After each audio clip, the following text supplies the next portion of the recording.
millət vəkilimiz Fatma Yıldırımın adından salamlayıram. Bugün şəhid Pərvin Əvzadənin şəhadətə yüksəlməsindən 5 il ötür və mən şəhidimizin valideynlərinə, atasına, anasına uca Tanrıdan səbir diləyirəm. Bugün buraya bu qədər insanın yığışması, bu ziyarətə gəlməsi, şəhidimizi ziyarət etməsi ona göstərilən yüksək ehtiramın nəticəsidir. Və 5 il bundan öncə onların bu günlərdə onlar zəfər yürüyüşünə çıxmışlar və tarixi bir zəfər qazandılar.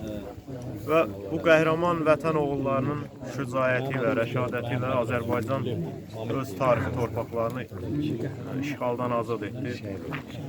Və bu gün də onların ruhları qarşısında hər kəs, bütün Azərbaycan xalqı öz ehtiramını göstərir. Bundan sonra da 100 illiklər keçsə də xalqımız heç zaman şəhidlərimizi unutmayacaq, hər zaman onları qəlbində yaşadacaq. Allah bütün şəhidlərimizə rəhmət eləsin. Allah rəhmət eləsin.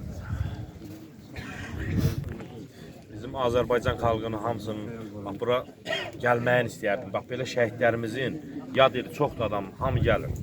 Bütün şəhidlərimizə Allahdan rəhmət diləyirəm. Və şəhid analarına, şəhid atalarına səbir diləyirəm.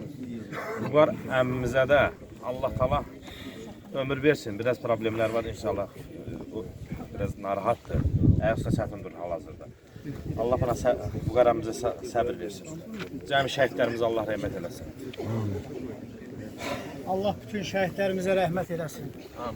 Gəlin. Məqamları uzadır, şəhidlərin məqamları hər zaman uzadır. Bu qaramiyə səbir versin, bunlar başın sağ olsun deyirəm. Bütün şəhid anaları, şəhid ataları qarşısından İcazə verin. deyir, candır şəhid. Yaşayan candır şəhid. Torpağın üstə düşən bircə damcı qandır şəhid. Elə bir rütbədir ki, hər bir kəsə nəsib olmaz.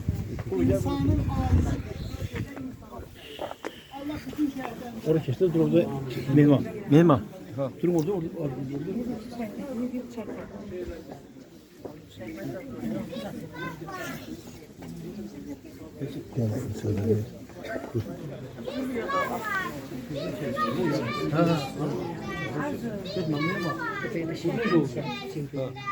Çekin.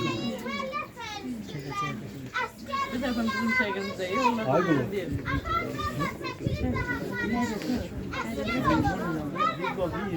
Sen de dur. Her mezarda bir ananın ahı var. Muharebeden sesi neçə il, neçə ay.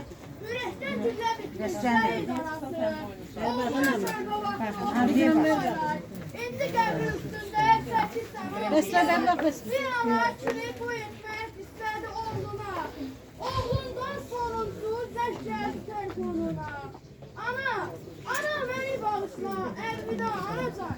Yanımda qala bilmədim qalım. Ağırlıq necədə? Yaraşır.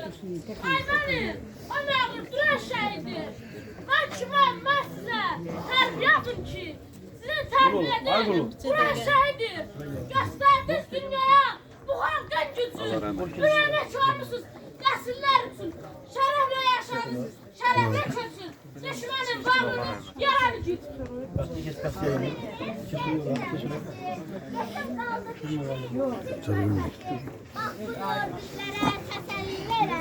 Nəsəl sağ olsun olan cümləsi. Ürək tab gətirmir, dilim danışır.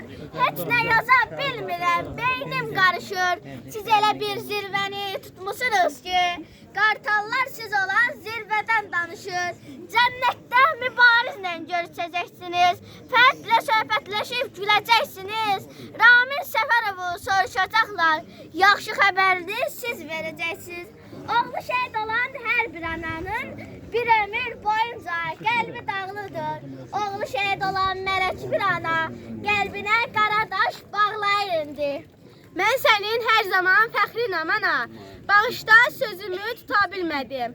Sabah gələcəyəm dediyim halda mən sabah yanında ola bilmədim. Mən sənin hər zaman fəxrinəm ana. Vəzifə borcumdan keçə bilmədim. Bir tək məyusluğum oldu həmin an, son dəfə üzündən öpə bilmədim.